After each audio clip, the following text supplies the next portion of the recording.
स्वर्ग की यात्रा। एक बार की बात है, राजा अकबर अपने दरबार में बैठकर कुछ विचार कर रहे थे। तभी अचानक उन्हें ख्याल आया कि उनकी दाढ़ी और बाल काफी बढ़ गए हैं। इस ख्याल के आते ही उन्होंने अपने एक दरबारी को बुलाकर नाई को फौरन हाजिर होने का संदेश भिजवाया। राजा का संदेश मिलते ही नाई महल पहुंच गया। महल पहुंचकर नाई राजा की हजामत बना ही रहा था कि कहीं से एक कौवा वहां आकर बैठ जाता है और काम करने लगता है। राजा अकबर नाई से पूछते हैं, यह कौवा काम क्यों कर रहा है? इस पर नाई जवाब देता है, यह आपके पूर्वजों का हालचाल बताने आया है। नाई के इतना कहते ही राजा अकबर आश्चर्य से पूछते हैं, तो बताओ फिर यह कौवा मेरे पूर्वजों के बारे में आखिर क्या बता रहा है? राजा के इस सवाल पर नाई कहता है, यह कौवा कह रहा है कि आपके पूर्वज स्वर्ग में मुसीबत में हैं और काफी परेशान है। उनका हालचाल लेने के लिए आपको अपने किसी करीबी को स्वर्ग भेजना चाहिए। नाई की यह बात सुनकर राजा अकबर और भी हैरान हो जाते हैं।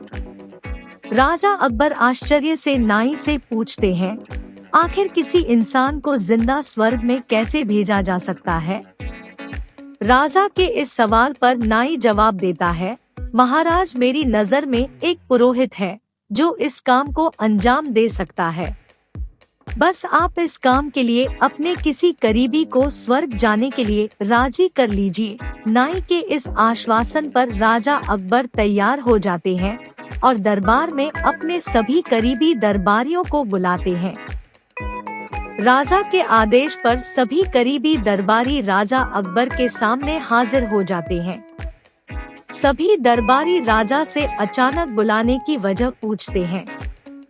इस पर राजा उन्हें नाई के साथ हुई सारी बात सुनाते हैं।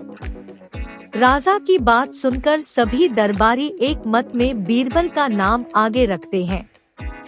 दरबारी कहते हैं कि स्वर्ग जाकर पूर्वजों का हालचाल लेने के लिए बीरबल से उचित व्यक्ति और कोई नहीं हो सकता, क्योंकि बीरबल हम सब में सबसे ज्यादा बुद्धिमान और चतुर है।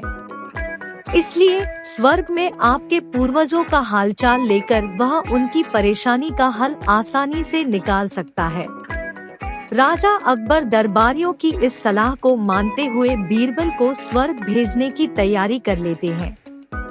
इस बात का पता चलते ही बीरबल शहंशाह अकबर से पुरोहित को बुलाकर स्वर्ग भेजने की विधि के बारे में पूछते हैं। बीरबल की इस बात पर राजमहल में पुरोहित को बुलवाया जाता है। पुरोहित के आते ही उनसे स्वर्ग जाने की विधि के बारे में पूछा जाता है। पुरोहित बताते हैं, आपको यहीं पास में मौजूद एक घास के ढेर में भेजा जाएगा। बाद में उस ढेर में आग लगा दी जाएगी। फिर कुछ मंत्रों की शक्ति से आपको स्वर्ग भेज दिया जाएगा। स्वर्ग जाने की पूरी प्रक्रिया जानने के बाद बीरबल राजा अकबर से करीब 11 दिन का समय मांगते हैं और पुरोहित को 11 दिन बाद बुलाने की बात रखते हैं। वह कहते हैं, मैं स्वर्ग जा रहा हूँ और कितने दिन मुझे लौटने में लगेंगे इस बारे में निश्चित तौर पर कुछ भी कहना मुश्किल है। इसलिए स्वर्ग जाने से पहले एक बार मैं अपने परिवार से मिलना चाहता हूँ और कुछ समय बिताना चाहता हूँ। बीरबल अपने घर जाने के लिए महल से रवाना हो जाते हैं। देखते देखते 11 दिन बीत जाते हैं। 12वें दिन बीरबल स्वर्ग जाने के लिए राजा अकबर के सामने हाजिर होते हैं। पुरोहित को बुलाया जाता है और बीरबल को स्वर्ग भेजने की तैयारी की जाने लगती है। पुरोहित बीरबल को स्वर्ग भेजने के लिए महल से कुछ दूर घास का एक ढेर लगवाते हैं। बीरबल को स्वर्ग भेजने के लिए घास के ढेर के अंदर भिजवाया जाता है। घास के ढेर के अंदर जाते ही पुरोहित घास के ढेर में आग लगा देते हैं और बीरबल को स्वर्ग भेजने की प्रक्रिया पूरी होती है। धीरे धीरे 2 महीने बीत जाते हैं और राजा अकबर को बीरबल की चिंता होने लगती है। तभी अचानक बीरबल दरबार में हाजिर हो जाते हैं। राजा अकबर, बीरबल को देखकर प्रसन्न होते हैं और अपने पूर्वजों का हालचाल पूछते हैं। तब बीरबल बताते हैं, आपके पूर्वज काफी खुश हैं और मजे में हैं। उन्हें बस एक ही तकलीफ है कि उनकी दाढ़ी और बाल काफी बड़े हो गए हैं, जिन्हें काटने वाला स्वर्ग में कोई नाई नहीं है, इसलिए वहाँ उन्हें एक नाई की जरूरत है। बीरबल कहते हैं, ऐसे में हमें आपके पूर्वजों के लिए एक अच्छे नाई को स्वर्ग भेजने की तैयारी करनी चाहिए। बीरबल की इस बात पर राजा नाई को स्वर्ग जाने का आदेश देते हैं। राजा का आदेश सुनकर नाई घबरा जाता है और राजा के पैरों में गिरकर माफी मांगने लगता है।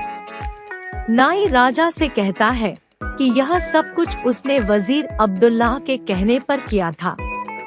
यह सब उन्हीं की साजिश थी ताकि वह बीरबल को अपने रास्ते से हटा सके। अब राजा अकबर के सामने सारी सच्चाई आ चुकी थी। ये सब जानने के बाद राजा अकबर ने वजीर अब्दुल्लाह और उनके साथियों को दंड देने का आदेश दिया। अंत में राजा अकबर बीरबल से पूछते हैं, तुम्हें इस सच्चाई का पता कैसे चला और तुम घास के ढेर में आग लगने के बाद कैसे बच गए? तब बीरबल जवाब देते हैं, आग के ढेर में जाने की बात सुनकर मुझे इस साजिश का अंदाजा हो गया था।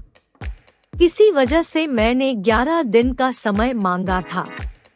उन 11 दिनों में मैंने उस घास के ढेर वाले स्थान के नीचे से अपने घर तक एक सुरंग बनवा दी थी। उस सुरंग के जरिए ही मैं वहां से बचकर निकल पाया। बीरबल की पूरी बात सुनकर राजा बहुत प्रसन्न हुए और बोले, वाह बीरबल वाह, यह काम केवल तुम ही कर सकते थे। कहानी से सीख। बीरबल की स्वर्ग की यात्रा कहानी से सीख मिलती है कि सूझबूझ से बड़ी परेशानी का हल आसानी से निकाला जा सकता है। ऐसी ही अन्य प्रेरणादायक हिंदी कहानियों के लिए हमारे चैनल को सब्सक्राइब करें और बेल आइकन दबाना न भूलें ताकि हर आने वाली वीडियो सबसे पहले आप तक पहुंचे।